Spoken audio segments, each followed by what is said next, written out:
নমস্কার, কেমন আছো সবাই? আশা করি রাধা মাধবের কৃপায় ভালো আছো, সুস্থ আছো। দেখেছো মানি প্ল্যান্ট কত বড় হয়ে গেছে, আর ওপার দিয়েও ঝুলছে, তার সাথে রয়েছে একটা সাদা ফুল গাছও। আর এদিকে দেখো, যেটা দেখানোর জন্য তোমাদেরকে নিয়ে আসলাম, এই যে ছোট ছোট গাছগুলো দেখছো, এই যে তোমাদেরকে এর আগে আমি বলেছিলাম যে সবজির যে দানাগুলো হয় সেগুলো আমি না ফেলে টবের মধ্যে দিয়ে দিই, এবার সে তার থেকে হয় গাছ। এই দেখো উচ্ছের দানা ফেলেছিলাম, কি সুন্দর দেখো গাছ হয়েছে, দেখতে কত ভালো লাগছে না? এই উচ্ছের দানাগুলো ফেলে দিয়ে এরকম বেশ গাছ হয়ে যায়। আর এই গাছগুলোতে প্রত্যেক বছরই আমার দুটো একটা করে উচ্ছে ধরে। এবছর আমার ফেলা হয়নি বলে সেজন্য অনেকটা দেরি হলো। তবে যদি উচ্ছে নাও হয়, তখন আমি কি করি, যখন এই পাতাগুলো অনেক বড় হয়ে যায়, দেখি আর উচ্ছে তো ধরছে না, তখন আমি ওগুলোকে তুলে উচ্ছে পাতার বড়া ভেজে খাই, দারুণ লাগে জানো তো। তো গাছগুলো দেখতেও কত সুন্দর লাগছে, ফল হলেও বা না হলেও বেশ সবুজে সবুজ, কত সুন্দর না লাগে দেখতে। সেজন্য আমি টবের মধ্যে ফেলি, আর এরকম গাছ হয়।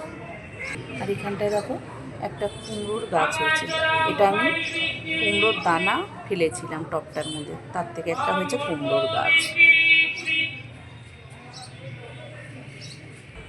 স্নান সেরে পুজো করে নিয়েছি। আজ তো রবিবার, জানোই আজ প্রচুর চাপ থাকে, রান্না বান্না সমস্ত দিক থেকে রবিবারটার জন্য ছুটির দিনে বেশি কাজের চাপ। তো স্নান সেরে পুজো করে নিয়েছি, ভাবলাম চলো তোমাদেরকেও একবার রাধা মাধবকে দর্শন করিয়ে নিয়ে আসি। তো চলে আসলাম দর্শন করাতে, সকলকেই দর্শন করো, প্রসাদ দর্শন করো। পুজো আমার হয়ে গেছে, আরতির ফুলগুলো দুশোনাকে দিয়ে দিলাম, দিয়ে এবার চলো প্রসাদটাকে নামিয়ে নেব। সকালবেলায় হাঁটতে বেরিয়েছিলাম, তখন দেখো আম নিয়ে এসছে, আর কটা লেবু নিয়ে এসছে, আর নিয়ে এসছে শশা। এখান থেকে নিয়ে দিদিসোনাকে ভোগ লাগিয়েছি, আর এগুলো নিয়ে চলে যাচ্ছি, দেখি আমের চাটনি করা যায় কি আজকে। আজ আর টিফিন বানাবো না, আজ খাবো ছাতুর শরবত। সেজন্য দেখো ছাতুটাকে নিয়ে নিয়েছি, লেবু দিয়ে পেঁয়াজ কাঁচা লঙ্কা দিয়ে করবো আজকে ছাতুর শরবত। তাহলে এখন ছাতুর শরবতটা বানিয়ে ফেলি। চলে আসলাম দেখো দুপুরের রান্নায়। আজকে তো রবিবার জানোই, তার জন্য হচ্ছে আজকে চিকেন তো হবেই, আর রয়েছে একটু আমের চাটনি মানে করব। আমটাকে কেটে নুন হলুদ দিয়ে দেখো একটু সেদ্ধ করে নিয়েছি, এটাকে এবার নামিয়ে রাখবো আমি। আর এদিকে কড়াই বসিয়ে দিচ্ছি, তার মধ্যে দিয়ে দিয়েছি একটু জোয়ান, পাঁচফোড়ন আর একটু শুকনো লঙ্কা। এটা হালকা করে রোস্ট করে নেব, যেটা আমি চাটনির মধ্যে দেবো। ভাতটা ফুটে গেছে। আজ রান্না হবে লাউ চিংড়ি। কালকে যে লাউটা কেটেছিলাম, অর্ধেকটা ডাল করেছি আর অর্ধেকটা ছিল, সেটাকে কেটে রেখে দিয়েছি। আর তো তার উপরে কটা লঙ্কা ভেঙে দিয়ে রেখেছি লাউয়ের মধ্যে দেবো বলে। এখানে নিয়ে নিয়েছি কিছুটা চিংড়ি মাছ, বেছে নিয়েছি। এটা করব লাউ দিয়ে, তাতে একটু লবণ আর একটু হলুদ মাখিয়ে রাখবো চিংড়িটার মধ্যে। আর কাটাকুটি করে নিয়েছি সবই। ওদিকে মাংসের জন্য আলু পেঁয়াজ কেটে নিয়েছি, আর এদিকে চিকেনটাকেও ধুয়ে পরিষ্কার করে রেখেছি। এবার শুধু রান্নাটা করে নেওয়ার পালা। এদিকে তো বসিয়ে দিয়েছি, এটা একটু হালকা নেড়ে নেব, নেড়ে নিয়ে নামিয়ে নেব। তারপরে এটাকে একটু গুঁড়ো করে নেব, চাটনিটা নামিয়ে তার উপর দিয়ে ছড়িয়ে দেবো। খুব সুন্দর সেন্ট হয়, আর খেতেও খুব টেস্ট হয়। আগে লাউ ঘন্টটা করবো। কড়াইতে দিয়ে দিচ্ছি তেল, চিংড়ি মাছটাকে আগে একটু ভেজে নেব। নুন হলুদ মাখিয়ে রাখা চিংড়ি মাছটাকে হালকা করে একটু ভেজে নেব। আজকে চিংড়িগুলো বেশ বড় সাইজের এনেছে।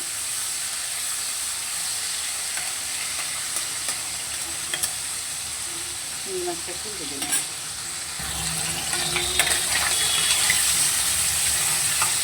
চিংড়ি মাছটা হালকা করে ভাজা আমার হয়ে গেছে, এবারে নামিয়ে নেব। খুব বেশি ভাজবো না, এখন এই চিংড়িগুলো দেখি খুব বেশি ভাজলে কেমন একটা শক্ত শক্ত হয়ে যায়। মাছগুলোকে নামিয়ে নিয়েছি, ফোড়ন হিসেবে গোটা জিরে, তেজপাতার একটা শুকনো লঙ্কা দিয়ে দিলাম। আজ আর আলু দেবো না লাউতে, আলু ছাড়াই করব। আর চিংড়ি মাছ যে ভেজেছি দেখেছো, কড়াইতে কেমন লেগে লেগে যায়, সে যতই ভালো করে করি না কেন কড়াই গরম, তাও লেগে যাবে। তো একটু হলেই লাউটাকে ঢেলে দেবো। ব্যাস, ফোড়নটা হয়ে গেছে। এবার লাউগুলোকে ঢেলে দেবো। সমস্ত লাউগুলোকে ঢেলে দিলাম, দিয়ে ভালো করে নেড়ে নেব।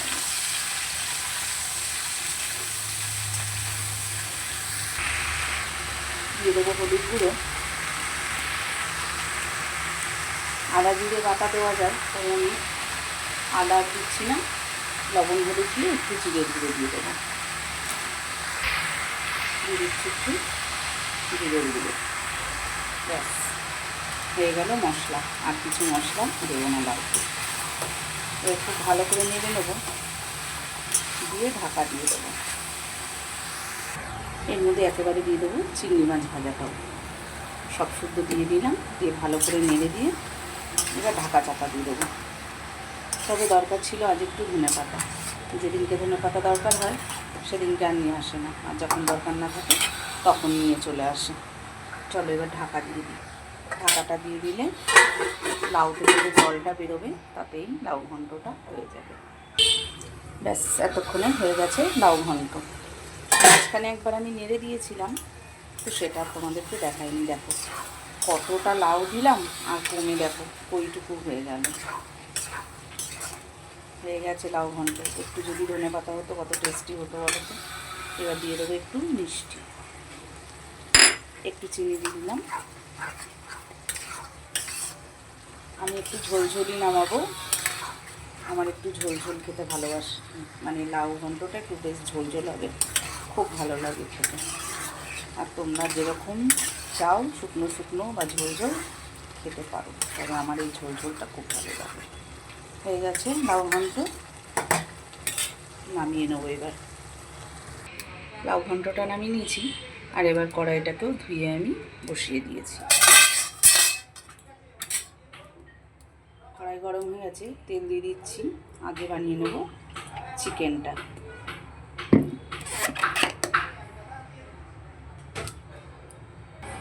চিকেনের আলুটাকে ভেজে নেব।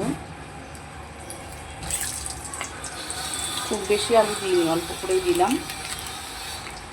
সামান্য একটু লবণ দিয়ে দেবো, আর একটু দিয়ে দিচ্ছি হলুদ গুঁড়ো, দিয়ে দেবো একটু লবণ।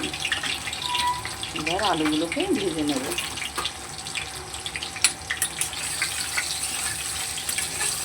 একদম অল্প আলু দিয়েছি, মাংসের আলু খেতে বেশ ভালোই লাগে। তবে আমি আর বড় মেয়ে এই দুজনেই খাই বেশি আলু। ছোটোর জন্য আলু পছন্দ করে না ছোটো মেয়ে, আর ওর বাবা তো এখন একদমই খাচ্ছে না, সেই জন্য অল্প করে আলু দিলাম। আমিও কমিয়ে দিয়েছি এখন আলু খাওয়াটা। আলুটা ভেজে তুলে নিয়েছি। এবার ফোড়নে গোটা গরম মশলা, তেজপাতার একটা শুকনো লঙ্কা দিয়ে দিলাম চিকেনটার জন্য।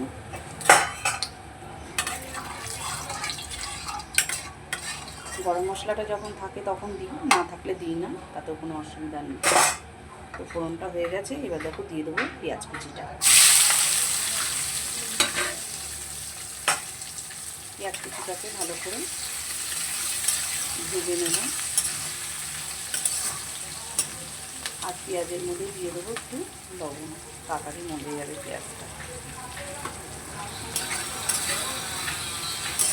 পেঁয়াজটা একটু ভাজা হতে থাকে। পেঁয়াজটাকে ভাজা বসিয়ে এদিকে দেখো চাটনির জন্য যে জোয়ান আর পাঁচফোড়ন একটু শুকনো লঙ্কা দিয়ে নেড়ে নিয়েছিলাম, সেটাকে গুঁড়ো করে নিলাম। কি সুন্দর গন্ধ। আর এদিকে পেঁয়াজটাও ভাজা ভাজা হয়ে গেছে। দিয়ে দেবো এবার আমি চিকেনটা।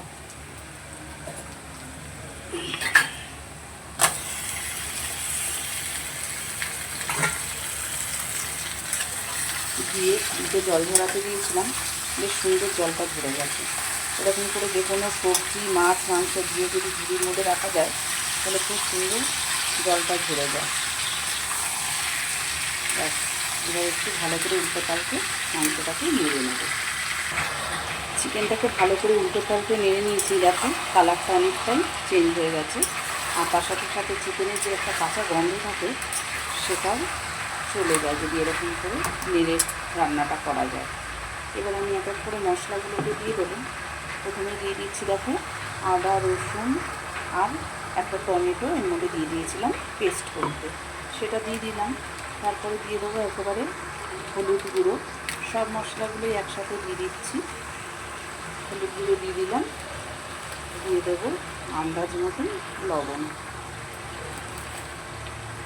লবণও দিয়ে দিলাম। দিয়ে দেবো লঙ্কার গুঁড়ো, আজকে আর কোনো কাঁচা লঙ্কা বাটা দিইনি, তাই লঙ্কার গুঁড়োটা একটু বেশি পরিমাণেই দিলাম। এবার সব শুকনো মশলাকে খুব ভালো করে কষিয়ে নেব, একদম সুন্দর করে মিলিয়ে আর ভালো করে কষে নেব যতক্ষণ না মশলার থেকে তেল ছাড়ছে।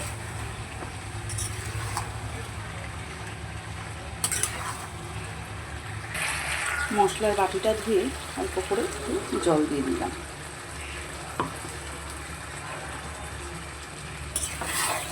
এবার মশলাটাকে তো খুব ভালো করে কষবো, আর তার সাথে দিয়ে দিচ্ছি একটু টক দই। কষা এখনো হয়নি, সবাই কষছি, হোক তারপরে দেবো।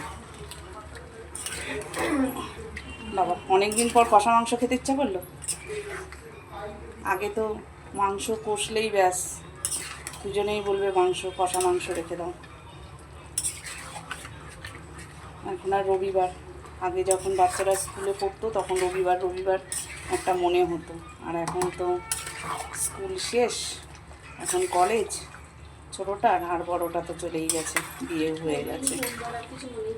হ্যাঁ মনে হয় না, তাই না? হ্যাঁ, যখন স্কুলে পড়তিস তখন মনে থাকতো যে আজকে রবিবার, আজকে শনিবার, আজকে ছুটি আছে, কি মজা, তাই তো? আর এখন আর রবিবার মনেই হয় না।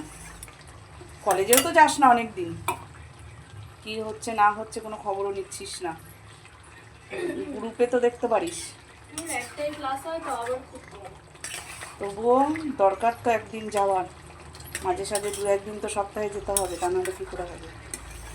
এবার মাংসটাকে খুব ভালো করে কষিয়ে নেব। টক দইটা দিলাম, তার জন্য সামান্য একটু চিনি দিয়ে দিলাম। চিনিটাকে এখন এড়িয়েই চলছি, তরকারিতে সেরকমভাবে দিচ্ছি না, যেটাতে না দিলে নয় তাই অল্প অল্প দিচ্ছি। আর চিকেনটাতেও দিতাম না, তবে একটু টক দই দিলাম, সেজন্য একটুখানি চিনি দিয়ে দিলাম। মশলাটা তো কষা প্রায় হয়েই এসেছে, এবার আলুটাকে আমি দিয়ে দেবো। আলুটা দিয়ে বেশিক্ষণ মশলাটাকে কষলে বা মাংসটাকে কষলে আলুটা গলে গিয়ে গ্রেভিটা এতটাই গাঢ় হয়ে যায়, তখন মাংসটা ভালো লাগে না খেতে। সেই জন্য মশলাটা কিছুটা কষে নেওয়ার পর তারপরে দিই আলুটা। এবার আলুটাকে দিয়ে ভালো করে নেড়ে চেড়ে এবার ঢাকা দিয়ে দেবো। ঢাকা দিয়ে কিছুক্ষণ কষলে বেশ সুন্দর মজে যায়।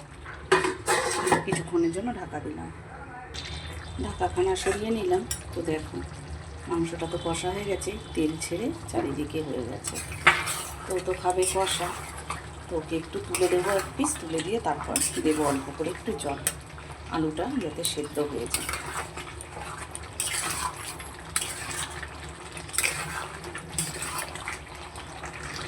চলো এই সময় দিয়ে দিই একটু শাহি গরম মশলা।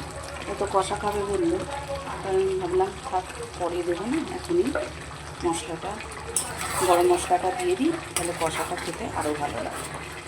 তবে কষানোর সময়ও দেওয়া যায়, ঝোলের সময়ও দেওয়া যায়, কোনো অসুবিধা নেই, নামানোর সময়ও দেওয়া যায়। তো দিয়ে দিলাম গরম মশলাটা, এবার একটু নেড়েছে ওকে 1 পিস তুলে দেবো। ব্যাস, ওর জন্য একটু কষা মাংস তুলে নিলাম, আর এদিকে মাংসটা এবার জল দিয়ে দেবো। বেশি দেবো না, অল্প করেই দেবো। ওর জন্য যখন মাংসটা তুলছি তখন বড় মেয়ের কথা মনে পড়ে যাচ্ছে।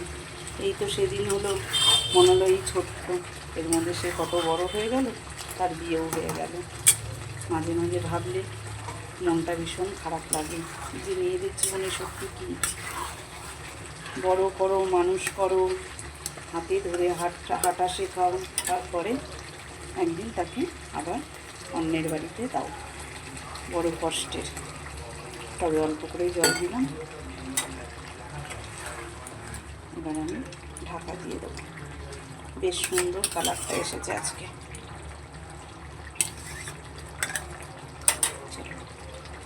আর জল দেবো না, এবার ঢাকা দিয়ে দেবো কিছুক্ষণ, আলুটা সেদ্ধ হলে নামিয়ে নেব। চিকেনটা তো রান্না হয়ে গেছে, নামিয়ে নিয়েছি আর বসিয়ে দিয়েছি কড়াই।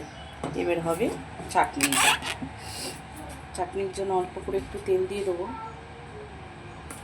ব্যাস এইটুকুনি। আর এদিকেও আমাকে হেল্প করে দিচ্ছে, শশাটাকে পিলার দিয়ে ছুলে দিচ্ছে। এটা দিয়ে আবার আমি পারি না, এরা কি সুন্দর চলে কি জানি। চেষ্টা করেছিলাম জানিস একদিন রাজু, ঠিক করে ধর, বাবা তো কি সুন্দর ছুলে, তুইও তো ছুলিস। ওই ধরাটা মনে উল্টো হয়েছে দেখ। চলো, তেল গরম হয়ে গেছে, চাটনিতে ফোড়নে দিয়ে দিচ্ছি একটু পাঁচফোড়ন আর একটু শুকনো লঙ্কা। আর আগে আমটাকে তো নুন হলুদ দিয়ে সেদ্ধ করে রেখেছি।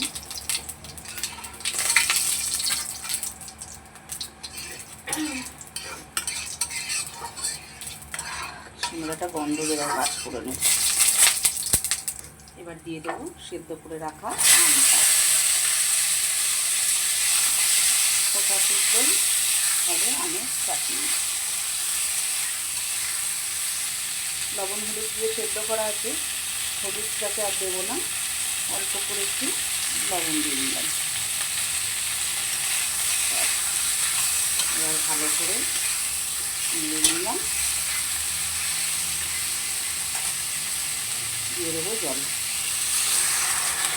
সেদ্ধ কড়াই আছে, তার জন্য বেশি জলের প্রয়োজন নেই, অল্প করে একটু জল দিলাম। আবার চিনি দিলে তার থেকেও জল ছাড়বে। আম গলে গেছে, আর বেশি গলালাম না। তো এবার চিনি ছাড়া আগে অল্প তুলে নেব। মেয়েদের বাবা সে আবার চিনি দিয়ে খাবে না এখন, তার জন্য কী করবো, তাহলে আগে ভাজা মশলাটা দিয়ে দিচ্ছি। অল্প করে একটু দিয়ে দিলাম, আবার নামিয়ে অল্প করে একটু ওপর দিয়ে দেবো। ভাজা মশলাটা দিলে তাহলে তাও একটু টেস্ট লাগবে, আর বাবা চিনি ছাড়া কী করে খাবে। বুঝেছিস? হ্যাঁ, কাট, যেদিক দিয়ে ইচ্ছে কাট, কোনো অসুবিধা নেই। অল্প করে তুলে নেব।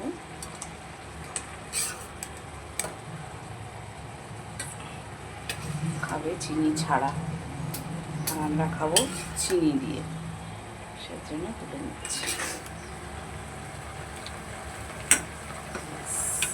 হয়ে গেল তো না, এবার বাকি রইলে যেটুকু দিয়ে দেবো চিনি।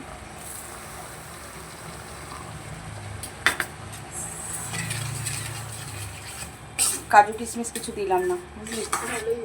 খাস না কাজু কিশমিশ, আমারও ভালো লাগে না চাটনির মধ্যে কাজু কিশমিশ, আমার এই শুধুটাই ভালো লাগে। ব্যাস দিয়ে দিলাম চিনি, আর লাগবে না, অল্পই দিলাম, অল্প একটু আম। ব্যাস নামিয়ে নিয়েছি চাটনি। ওপর দিয়ে দিচ্ছি আরও একটু মশলা। এটাকে খাওয়ার সময় মিশিয়ে নেব। আর তার মধ্যে দিয়ে দিচ্ছি এক টুকরো পাতিলেবুর রস, যার গন্ধটা স্বাদটা দারুণ লাগবে। তো হয়ে গেল চাটনি। রান্নাবান্না তাহলে আজকে আমার কমপ্লিট। তো ভিডিওটা আজকে এখানেই শেষ করছি। তোমরা সবাই ভালো থেকো, সুস্থ থেকো, আর আমার ভিডিওটা ভালো লাগলে একটা লাইক করে দিও, নতুন হলে একটা সাবস্ক্রাইব করে দিও।